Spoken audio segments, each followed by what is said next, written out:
आप सभी को बहुत बहुत नमस्कार प्रणाम। मैं कालका प्रसाद, सहायक अध्यापक, उत्तर प्रदेश बेसिक शिक्षा परिषद।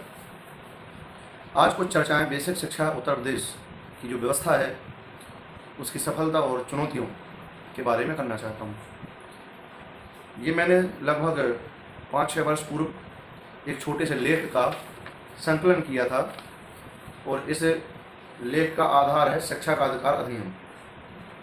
इस शिक्षा का अधिकार अधिनियम को आधार बना करके मैंने लेख तैयार किया था, जो लेख बिल्कुल आज के विषय से ही जुड़ा हुआ है, या समझ लीजिए विषय का ही एकदम ऑप्शन है, विषय का ही एक विकल्प है। भारतीय संसद द्वारा सन 2009 में भारत व पूरे देश में सन 2010 में शिक्षा का अधिकार अधिनियम लागू होने से कानूनी रूप से 6 से 10 वर्ष तक के सभी बच्चों को निःशुल्क और अनिवार्य शिक्षा का मौलिक अधिकार रूप में मिल गया है। अधिनियम में ऐसे प्रावधान है जिससे बच्चे की शिक्षा में जितने भी बाधक तत्व हैं उनका समाधान हो सके।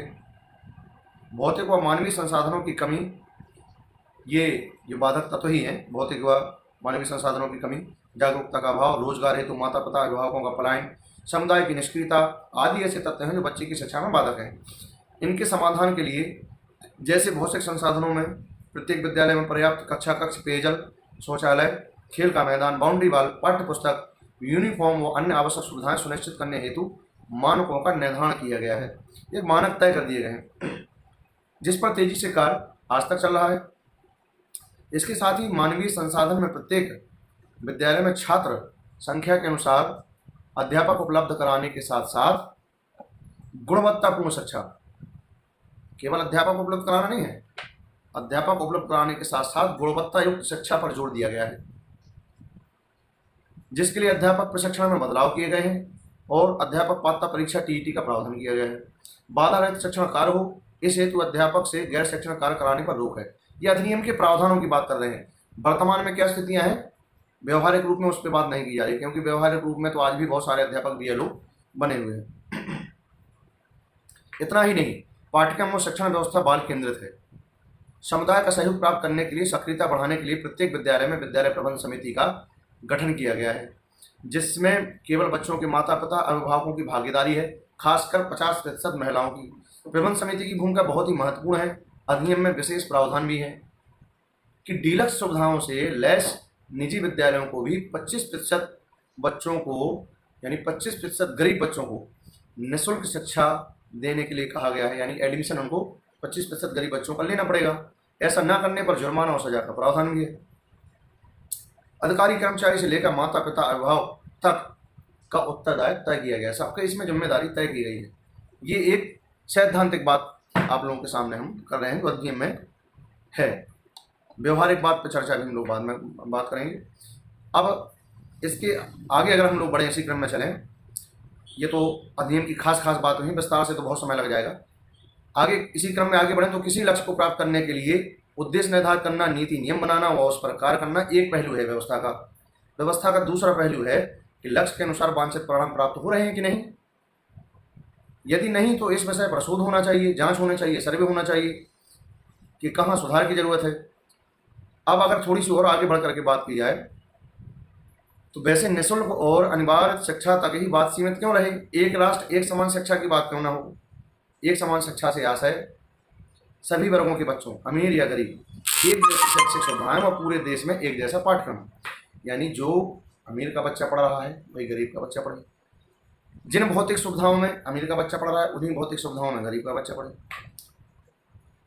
अब इसी क्रम में और आगे अगर हम लोग बढ़े, तमाम सफलताओं और चुनौतियों के बीच शिक्षक की भूमिका बहुत महत्वपूर्ण है, अहम है। शिक्षक को यूं ही राष्ट्र निर्माता नहीं कहा जाता है। जिस प्रकार शिक्षक अपने हितों के लिए संघर्ष करता है, उसी प्रकार छात्र हित व राष्ट्र हित के संघर्ष करना होगा। इसका ये तात्पर्य कतई नहीं है कि शिक्षक के अलावा कुछ हमारे शिक्षक साथी इसको नेगेटिव में न लें, क्योंकि मैं अपने ऊपर, भाई जो बात है शिक्षकों पर लागू है तो मेरे ऊपर तो पहले लागू है शिक्षक। इसका तात्पर्य ये कतई नहीं है कि शिक्षकों के अलावा अन्य जिम्मेदार लोगों की कोई भूमिका नहीं है। खासकर हमारे नीति नियंता व ब्यूरोक्रेसी के लोगों को शिक्षा व्यवस्था को प्रथम वरीयता में रखकर विशेष ध्यान देना होगा। चाहे बजट बढ़ाना हो या नीतियों में सुधार, परिवर्तन, नीतियों योजनाओं का निर्माण व मूल्यांकन केवल आंकड़ों पर आधारित न होकर वास्तविक होना चाहिए। और आखिर में इस लेख के अनुसार, जो कि अधिनियम पर आधारित है, माता पिता अभिभावकों को और अधिक जागरूक करने की आवश्यकता है। कुल मिलाकर के सामूहिक प्रयास, मिले जुले प्रयास से सारी चुनौतियां दूर होंगी और हमें 100% सफलता मिलेगी।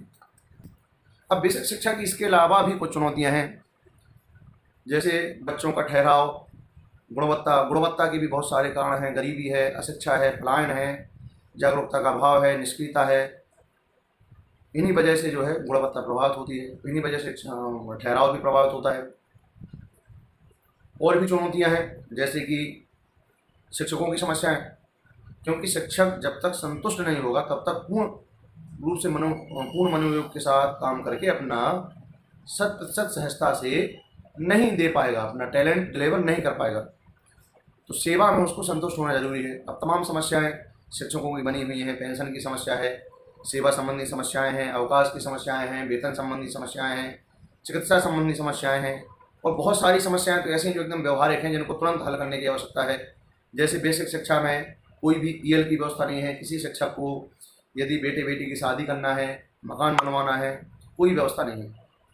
वो अन्य तरह के अवकाश लेता है और इन कामों में प्रयोग करता है, जो कि अव्यवहारिक है, करना पड़ता है उसको। जब हमारे विभाग को, पूरे सिस्टम को मालूम है कि ऐसी स्थितियां भी होती हैं जीवन में, तो उनके समाधान के लिए भी व्यवस्थाएं होनी चाहिए। एक चुनौती और बनी हुई है और एक आलोचना का भी विषय है। बहुत सारे लोग आलोचना करते हैं कि सरकारी कर्मचारी, खासकर शिक्षक यानी मास्टर जी ही खुद अपने बच्चों को सरकारी स्कूल में नहीं पढ़ाते हैं। मैंने इस आलोचना को, इस चुनौती को मैंने गंभीरता से लिया और अपने कुछ शिक्षक साथियों से बात की कि भाई, कि बेसिक शिक्षा की बात है, सरकारी विद्यालय की बात है, तो पहले शिक्षकों से ही बात की जाए। बहुत सारे शिक्षकों ने तो कोई प्रतिक्रिया नहीं दी इस पर। मैसेज किए, मैंने फ़ोन कॉल की, चर्चा की, लेकिन कुछ हमारे शिक्षकों ने प्रतिक्रिया की, जवाब दिया।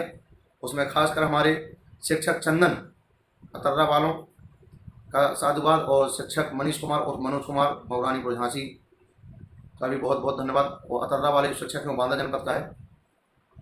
तो ये सरकारी विद्यालयों में कर्मचारी और शिक्षक के बच्चों को ना पढ़ाना, इसका बिल्कुल बहुत बड़ा, इसमें कोई इशू नहीं है।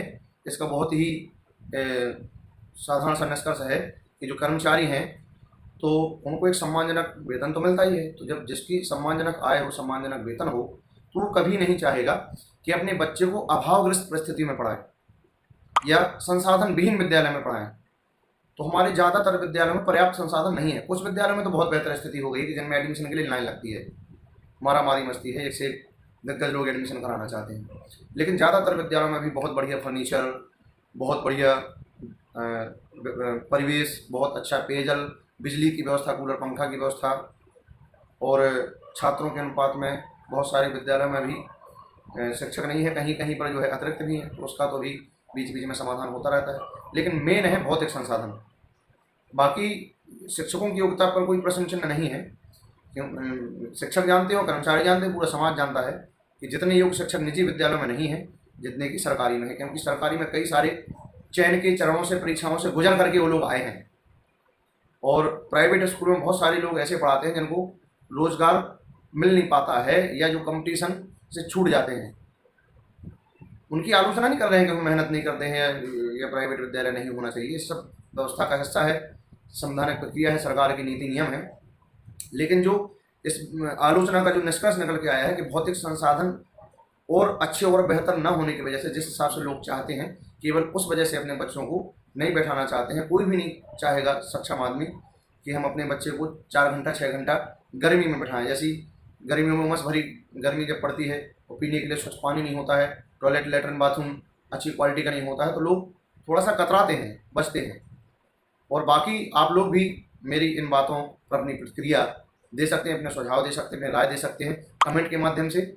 और अगले वीडियो में और इसी से जुड़े हुए किसी नए विषय से के साथ हम लोग मिलेंगे। बहुत बहुत धन्यवाद।